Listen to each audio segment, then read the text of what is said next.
Hi folks, Andy Fionn here, Rambles with Robin and Ruby. One of the first tourist destinations sought out by people who enter the Yukon from the southeast along the Alaska Highway is the Signpost Forest in Watson Lake. There are many YouTube videos about this tourist destination, and there is a lot of online information. And if you're in Watson Lake, there is an excellent Signpost Forest information display located in the Yukon Tourist Information Center in Watson Lake. In 2023, there were an estimated 100,000 signs.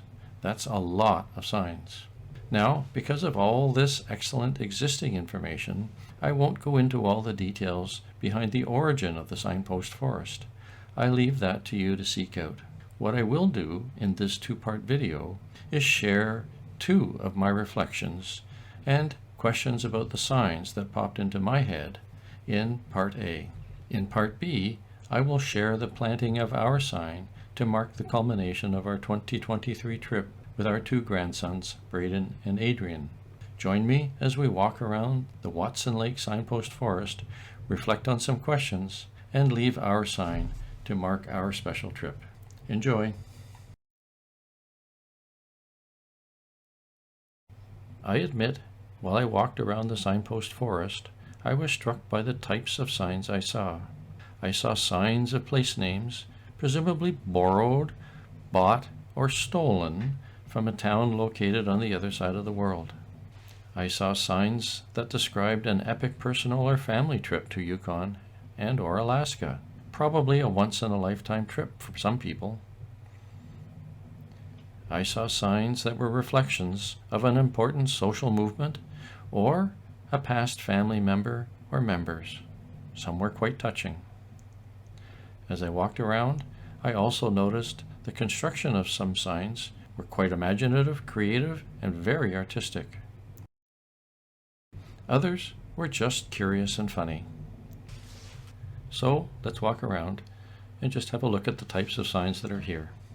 As we walk around, perhaps you too will be struck by the same two questions that kept popping into my head.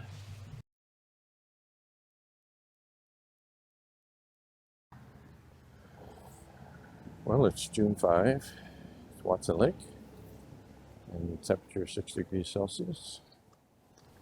And I'm just walking through the world famous Watson Lake Signpost Forest and the welcome entrance. Actually, there's several welcome entrances.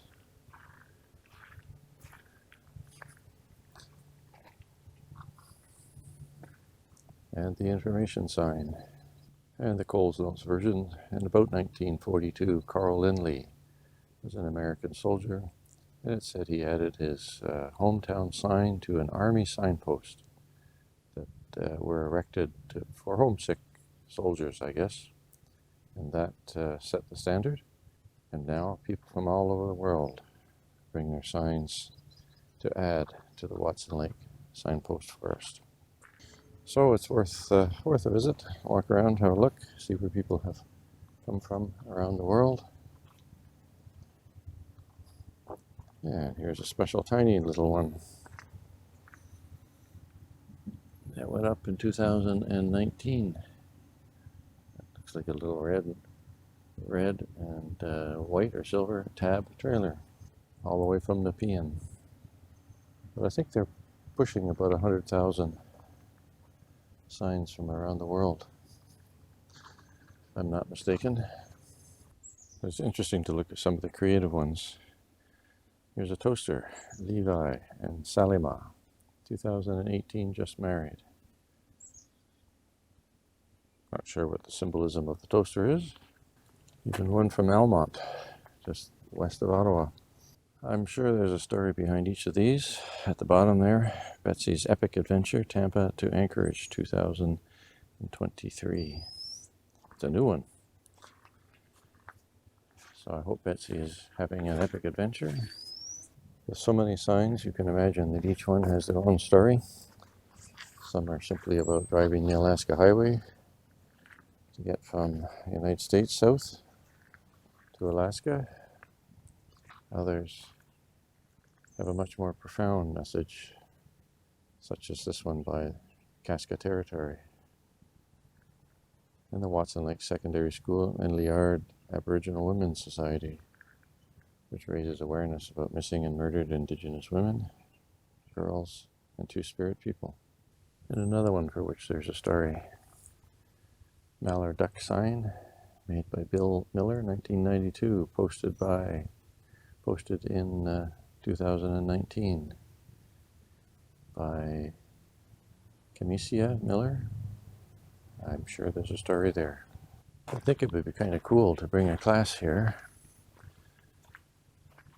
and map out a location on a global map of all the signs that are posted here. I think it also would be interesting to bring a class here, have them think about the messages that are behind the signs.